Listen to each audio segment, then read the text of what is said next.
PM Modi ने Laos दौरे के पहले दिन 21वें आसियान इंडिया समिट में लिया हिस्सा। दुनिया में अलग अलग क्षेत्रों में जारी हिंसा पर जताई चिंता। पीएम मोदी ने भारत और आसियान देशों के बीच बातचीत और आपसी सहयोग पर दिया जोर। कहा, युवाओं के बेहतर भविष्य के लिए हम प्रतिबद्ध। पीएम मोदी ने भारत की एक्ट ईस्ट पॉलिसी पर बातचीत की। कहा, इस नीति से भारत और आसियान देशों के संबंधों को नई ऊर्जा मिली। समिट में पीएम मोदी ने 10 पॉइंट एक्शन प्लान का किया ऐलान। आपसी साझेदारी बढ़ाने में मिलेगी मदद। पीएम मोदी की लाओस में ऑस्ट्रेलिया के पीएम एंथनी एल्बनीज से मुलाकात। दोनों नेताओं ने एक दूसरे को लगाया गले। जापान के नवनिर्वाचित पीएम शिगेरू इशिबा से मिले पीएम मोदी। द्विपक्षीय संबंधों पर हुई बातचीत। न्यूजीलैंड के पीएम क्रिस्टोफर लुक्सन ने मिले पीएम मोदी। आर्थिक साझेदारी, पर्यटन, शिक्षा और इनोवेशन के क्षेत्र पर हुई बात। लाओस के पीएम ने आसियान के नेताओं के लिए डिनर का किया आयोजन। प्रधानमंत्री मोदी ने लाओस के पीएम को दी शुभकामनाएं। लाओस में प्रधानमंत्री मोदी का शानदार स्वागत। बौद्ध भिक्षुओं ने दिया आशीर्वाद। हाथ में बांधा रक्षा सूत्र। पीएम मोदी ने भारतीय समुदाय के लोगों के साथ लाओस की रामायण भी देखी। कलाकारों से भी मुलाकात की। पीएम मोदी ने वटपू मंदिर परिसर के जीर्णोद्धार और संरक्षण पर लगी प्रदर्शनी देखी। ऐसा ही किया है जीर्णोद्धार।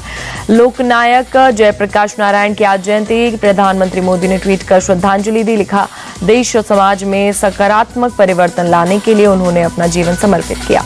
लखनऊ में जेपीएनआईसी सील करने को लेकर बवाल। अखिलेश यादव के घर के बाहर भी की गई बैरिकेडिंग। भारी संख्या में पुलिस बल तैनात। जेपीएनआईसी सेंटर को देर रात ही कर दिया गया था सील। टीम की चादर से मेन गेट को किया गया बंद। हरियाणा में बीजेपी जल्द कर सकती है नई सरकार बनाने का ऐलान। दिल्ली से चंडीगढ़ पहुंचे सीएम नायब सिंह सैनी। आज बुला सकते हैं बैठक। कांग्रेस में मची खींचतान पर बीजेपी का तंज। मोहनलाल बड़ौली बोले, कांग्रेस हार के कारण को खोजने का सिर्फ नाटक कर रही। ईवीएम गड़बड़ी को लेकर अनिल विज का कांग्रेस पर निशाना। कहा, हरियाणा में वो हार गई, ये मानना होगा। मुख्यमंत्री पद के दावे के सवाल पर बोले अनिल विज, हाईकमान ने जिम्मेदारी दी तो प्रदेश को नंबर 1 बनाऊंगा। हरियाणा में चुनाव हारने के कारणों पर मल्लिकार्जुन खड़गे के घर पर हुई चर्चा। बैठक में राहुल गांधी बोले, नेताओं ने निजी हित को पार्टी से ऊपर रखा। मीटिंग में हार के कारण की डिटेल रिपोर्ट मांगी गई। ईवीएम को लेकर भी हुई चर्चा।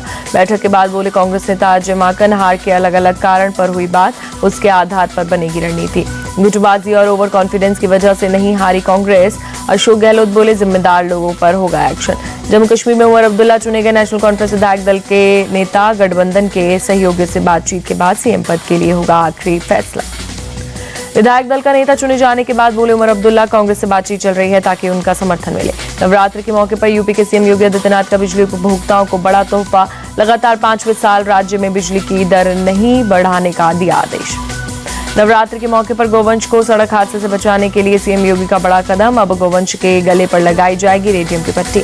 सीएम योगी ने गोवंश की रेडियम की पट्टी के लिए 50 लाख रुपए का किया प्रावधान। रात में गाड़ी वालों को सड़क पर दूर से नजर आएंगे गोवंश। यूपी के मथुरा में होगी आरएसएस की 2 दिवसीय राष्ट्रीय कार्यकारिणी की बैठक। 25 और 26 अक्टूबर को होगा प्रोग्राम।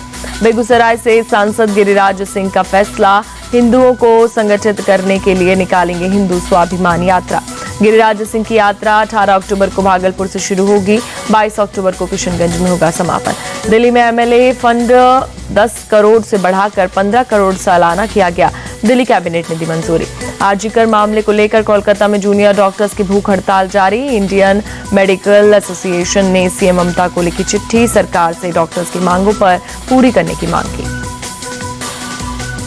कोलकाता में भूख हड़ताल पर बैठे आरजीकर मेडिकल कॉलेज के एक जूनियर डॉक्टर अनिकेत महतो की देर रात तबियत बिगड़ी। आईसीयू में किया गया भर्ती। बंगाल बीजेपी चीफ सुकांत मजूमदार बोले, बंगाल में प्रशासन ध्वस्त हो गया है, सरकार खुद को राजा समझ रही है। आरजीकर हॉस्पिटल की घटना पर बोले सुकांत, सीबीआई ने सबूतों से छेड़छाड़ की बात कही है। ऐसे में सीबीआई या एफबीआई कोई भी केस नहीं सुलझा सकता। हिजब उत तहरीर आतंकी संगठन घोषित। गृह मंत्रालय ने देश के लिए बड़ा खतरा बताया। हिजब उत तहरीर से जुड़े फैजुल रहमान के चेन्नई आवास पर एनआईए ने मारा छापा। डिजिटल डिवाइस समेत कई प्रतिबंधित सामान बरामद। दिल्ली पुलिस की स्पेशल सेल ने 2000 करोड़ की कोकेन जब्त की। वेस्ट दिल्ली में रमेश पाक के एक गोदाम में नमकीन के पैकेट में रखी थी 204 किलो ड्रग। हापुड़ से पकड़े गए अखलाक नाम के शख्स की निशानदेही पर स्पेशल सेल ने की रेड। पुलिस के मुताबिक ड्रग्स को थाईलैंड से यूपी के रास्ते दिल्ली लाया गया था। पुलिस के मुताबिक ब्रिटेन के एक शख्स की सप्लायर को तौर पर हुई पहचान।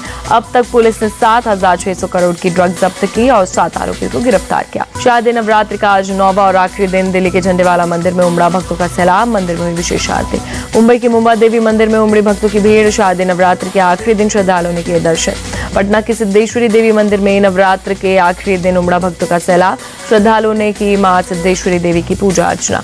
मुंबई के सांता क्रूज स्थित दुर्गा पूजा पंडाल पहुंची अभिनेत्री रानी मुखर्जी। महाअष्टमी पर की मां दुर्गा की पूजा।